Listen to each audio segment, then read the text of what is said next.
So very happy to be moderating this last panel.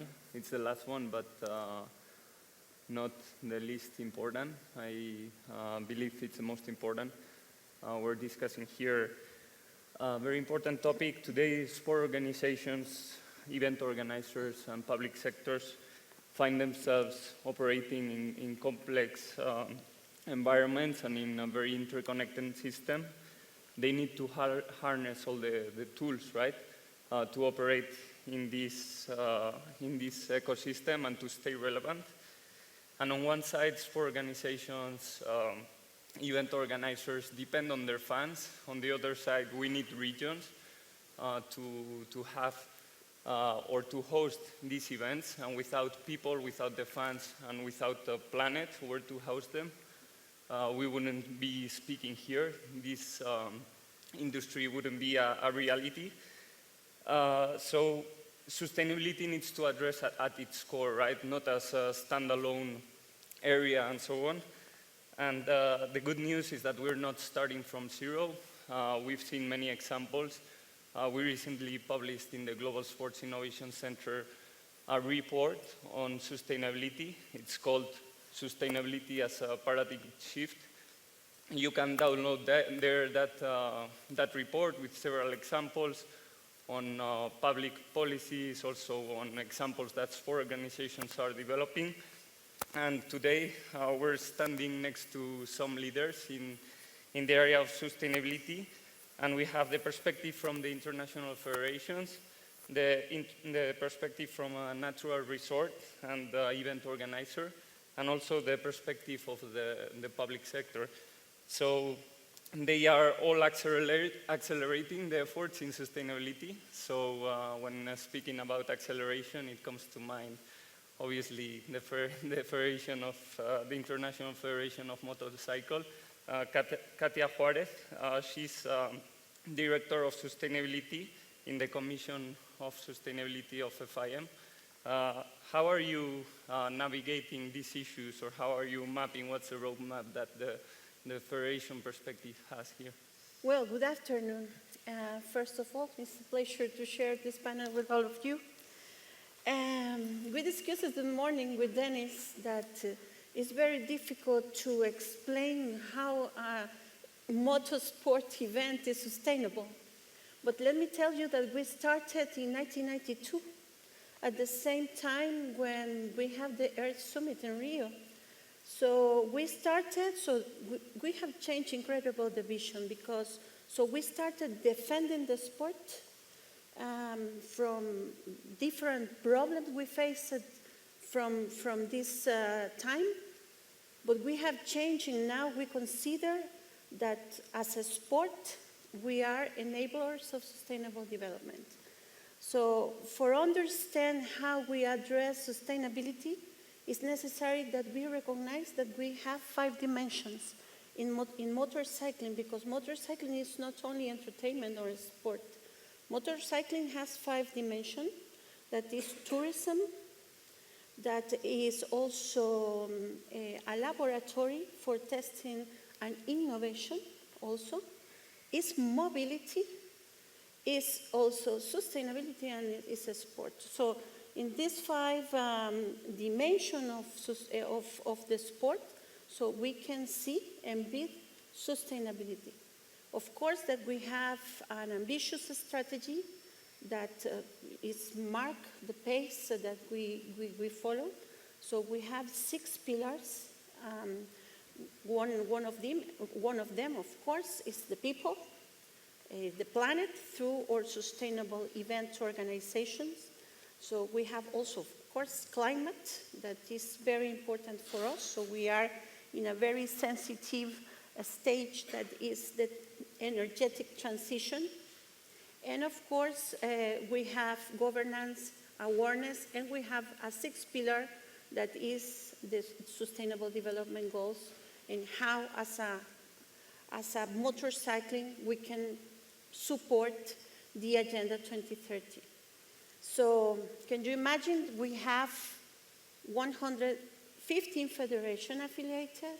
Mm-hmm. We have more than 50 championships in more than 7 main disciplines, but so one of our main, programs we have is education. We believe in the education, and we count with a group of experts that are trainees, and they train the different environmental stewards that we have around the world. That we have 240 environmental stewards in the 5 continents, and are the champions that control the event. And of course, so we have a database, and they fill the checklist, etc., etc. But so we have different projects, and this is, a big picture how we deal with the sustainability in a federation. But so the most important is we have to be promoters of sustainability and lead with walk the talk, lead with example with our national federation or clubs. And as we discussed today in the morning with Pedro, so our target really are the clubs, are the small organizers, so, that are the actors of, really the actors of the sport. Mm-hmm. And you mentioned a lot of the events. We have today also with us Pedro Morán, Marketing Director and CMO of Valnord. They hosted the World Championship of mountain biking with more than 53,000 persons. So how are you tackling sustainability from the side of the events, and what's your experience like hosting such a huge event and tackling with those challenges? What are the challenges and what are the best practices and the general strategy that you're following? Okay, thank you. The first thing is to thank GSIC and Andorra Business for being here today again for second year. And let me explain briefly for Denis and Katia and all of friends that come from abroad, that Valnord Palarinsal is Palarinsal now, and is one of the 3 mountain resorts in Andorra under the umbrella of Grand Barrier Resorts. Mm-hmm. And we have the good luck or the luck to host not only the UCI World Cup, but also winter ski mountaineering World Cup and World Champs, and also the Sky Race World Cup in summer. And our friends of Gran Barriera hosts in next 2023 the World Cup finals of the International Ski Federation of Alpine Ski. Then there are a lot of challenges in all of this sport. But we are working hard for summarize in one challenge. The most important for us, and from the point of view of marketing, is to convince people, to convince the spectators who come to our events, to convince teams, riders, skiers. They know about sustainability, they know how important it is to keep our environment, our business, our country in this case, but we have to convince them to work also together, the organizers. We have developed a lot of things in terms of sustainability, in the part of social sustainability, or economical, or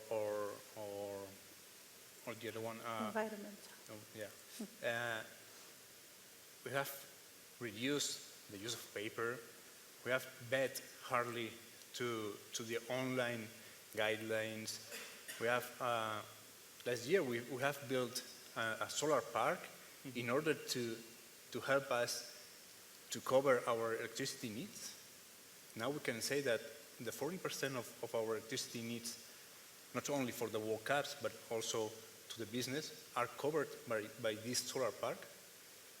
And there are a lot of things we can be here hours and hours talking about, but we think that, again, from the point of view of marketing, the most important, I don't know the vision of Denis or Katia, to convince all the people related in the event, not the organizers. The organizers are completely convinced, but it's very, very important to convince the rest of the people.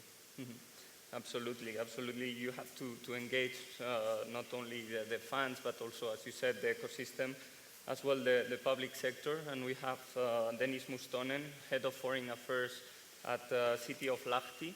Lahti was a winner of the European Green Capital in 2021.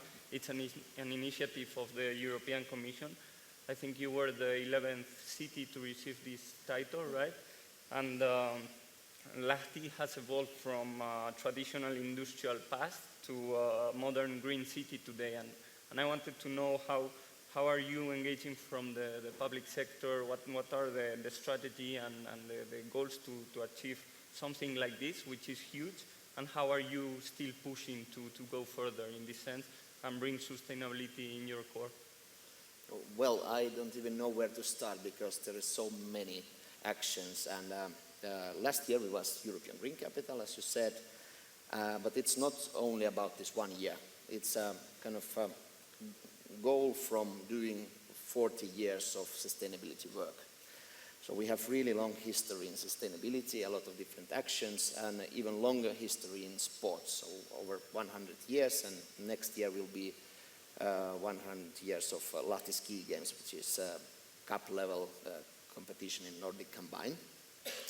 So because of this really long history, we combined those for a really long time. In the beginning of this year, we adopted new strategy until 2030, and well, in big picture, pretty much nothing changed. So we are still continuing the same long-term path that we started a long time ago, but it's really important to understand that we don't have that kind of separate thing, that nobody should have that kind of for sports. So the sustainability work, what we are doing, goes in pretty much every sector. We evaluate everything we do from sustainability point of view. And if we are taking as an example what affects sports, not kind of directly sport development, but air quality, water quality, energy questions, nature overall. So there is a lot of things, city planning from event point of view, infrastructure development. So there's a lot of things that affects those, and city must take much wider approach to those questions. And of course, as my colleague told in the morning session, that this climate change is a really big thing for us. And as we see it, so it's not a matter of choice to be sustainable on the city level. Every city will have to do that at some point, but early adapters can benefit from doing those things. So we decided to be carbon neutral by 25, and it is almost tomorrow.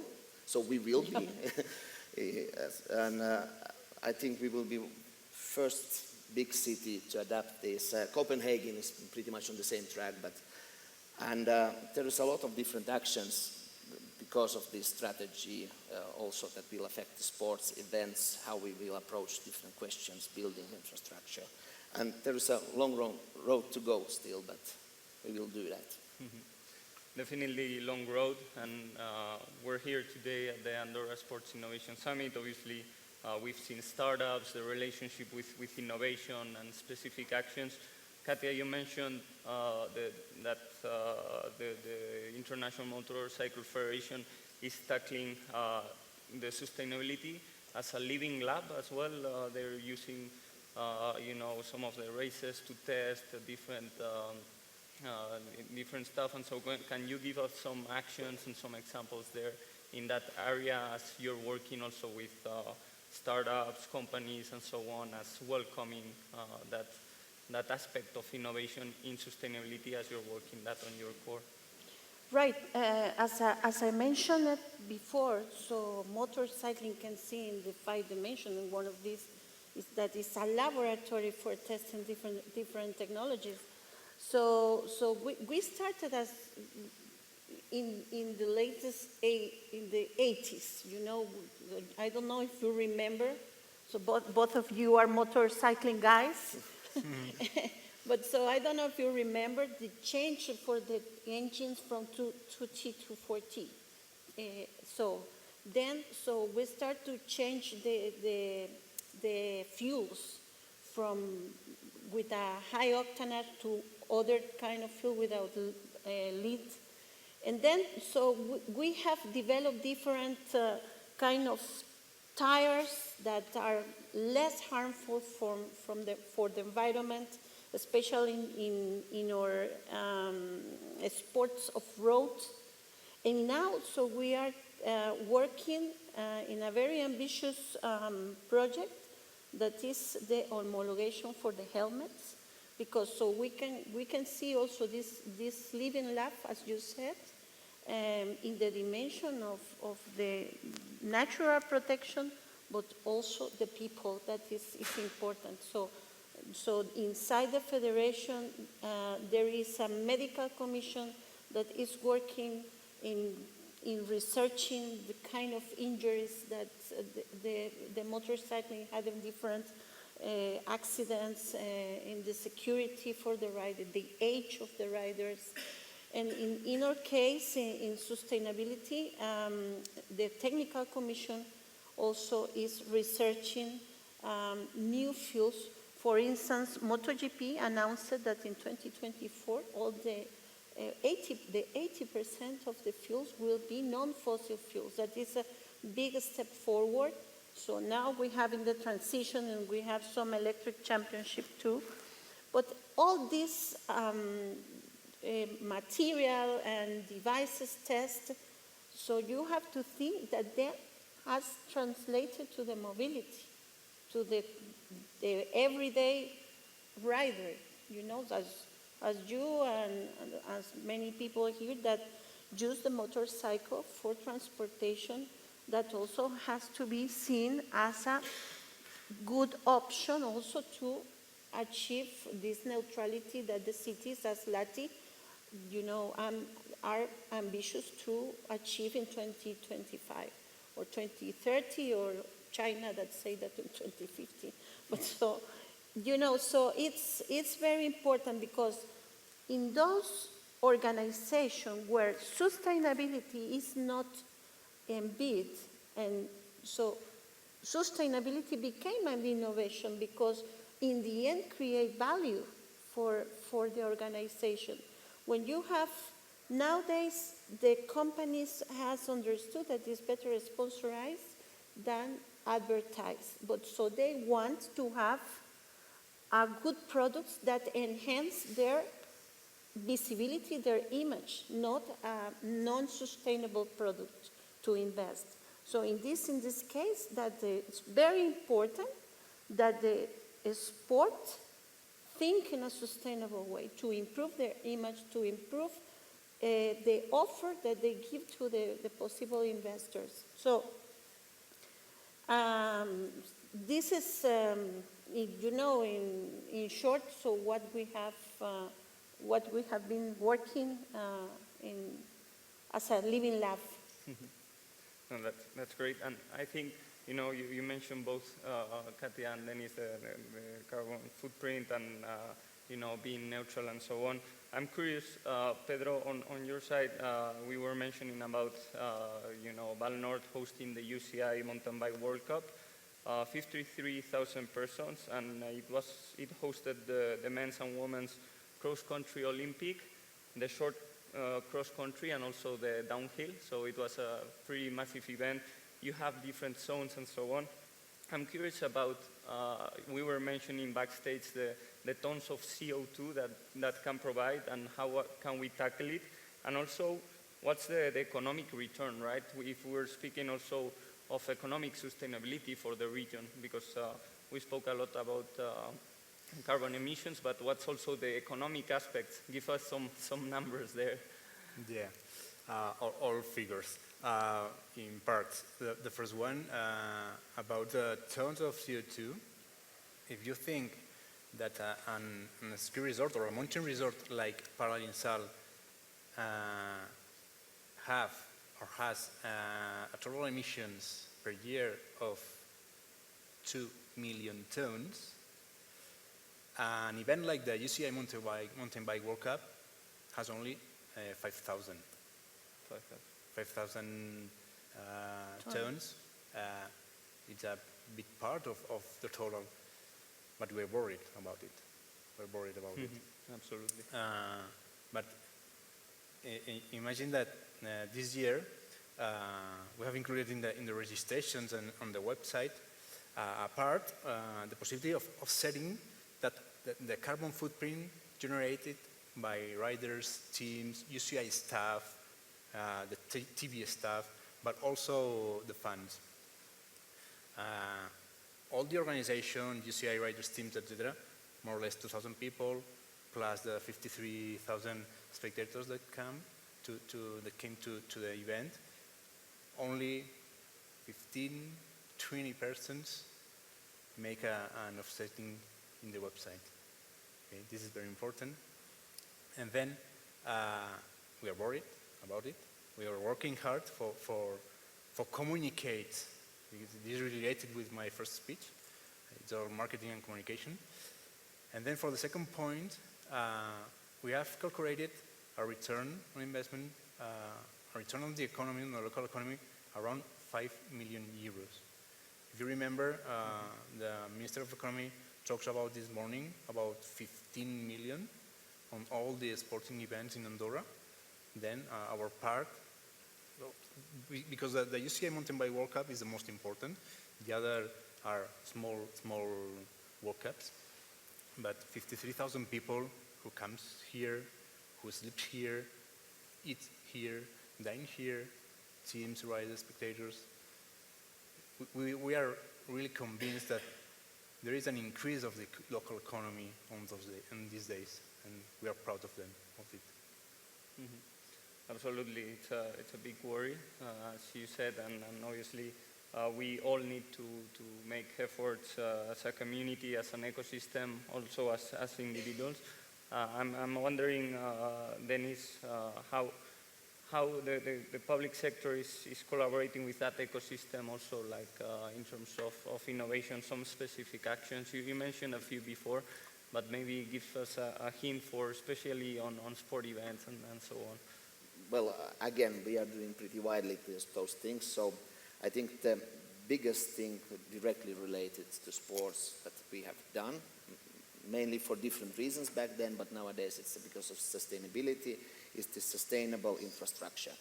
So, and this is a really big challenge worldwide. I travel a lot, so I see, if there is some big event, event organizers are building a big venue and then they abandon that.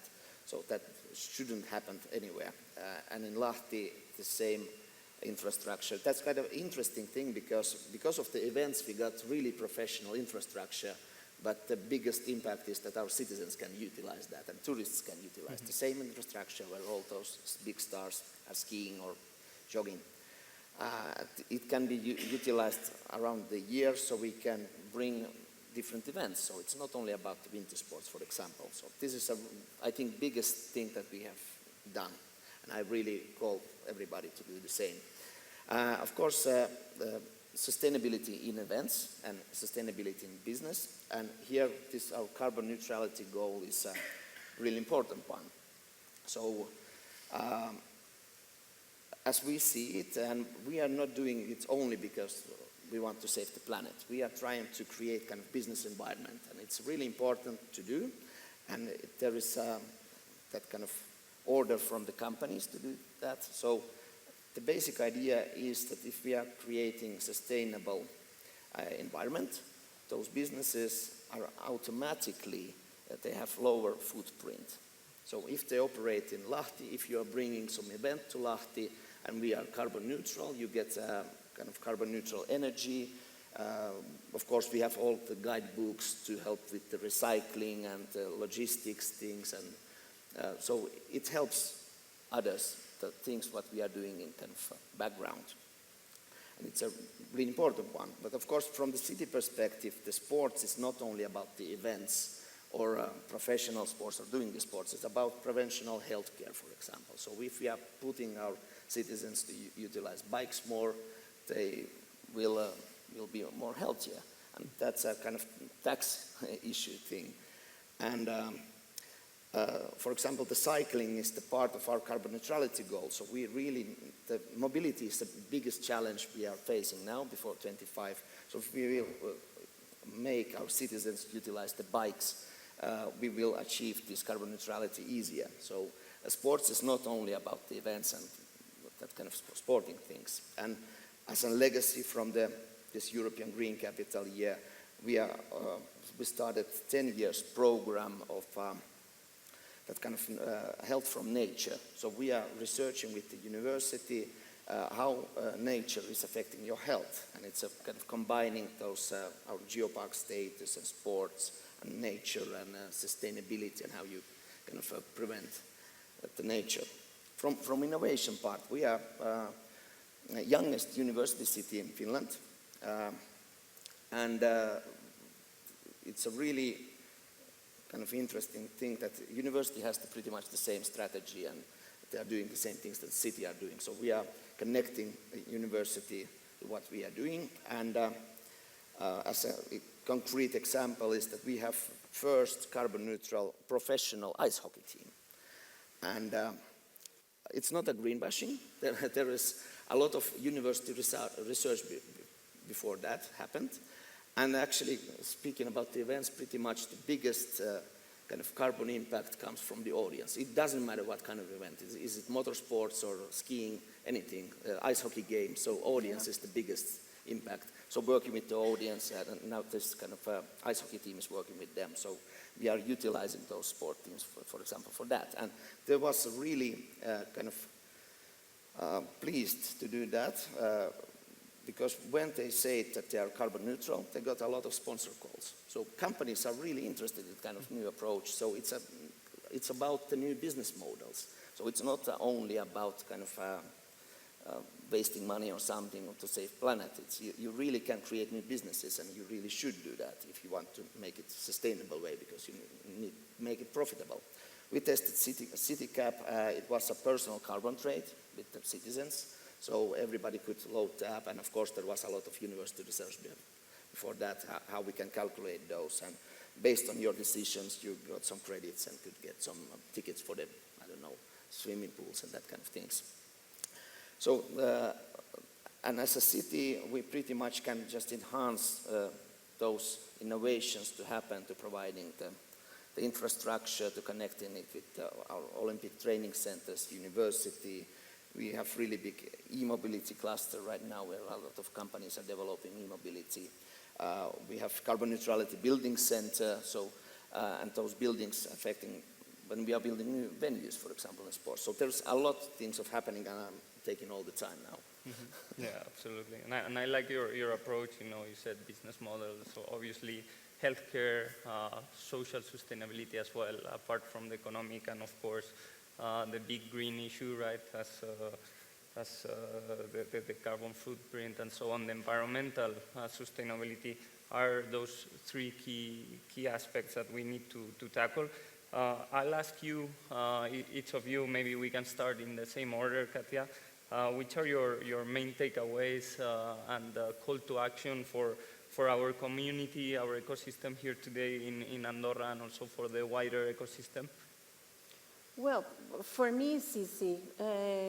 Two things: education and use the sport as an enabler of sustainable development. So sport has the power to change mentalities. Sport has the power to change attitude, and I think that we can use it. But it's important that we incorporate sustainability in all our activities. So now that we are working in the sport lab, so it's very important that we recognize the power of a sport in this field. Mm-hmm. Pedro, what's your main takeaways? Yeah. We will host next year the World Cup, and in 2 years we will host the World Champs. We are working on the public transport, and our recommendation is all the people who come to Andorra, one time they are in Andorra, please use the public transport to reach our ski resort. It's easy and it's free, totally free this year. Okay, this is our main point next year in the communication. Nice. Sorry, Denis. Well, I try to put it simple pretty much about the things what I'm saying. Don't overcomplicate things. So you can always start small. It doesn't need to be something really big thing. Sustainability is not rocket science mostly. And if you start early, you can get far. So that's kind of a biggest thing. So if somebody will ask me when is the right moment to start being sustainable, I would say yesterday. So, and we really need to do that. So another one is think out of the box. So what we have noticed when you're cooperating with universities, when you're cooperating with the companies from different sectors, totally different sectors, not sports, it can be machinery or something, you can create totally different business models. And that's a really important, was mentioned before. So business to survive, you really need to make it profitable. And sustainability can be profitable, and there is a lot of new ways to do business, and it creates added value. It can be as a core in your business. So only that way we can make the world really sustainable. Of course, cities can make things with tax monies, but companies in the end will make the change.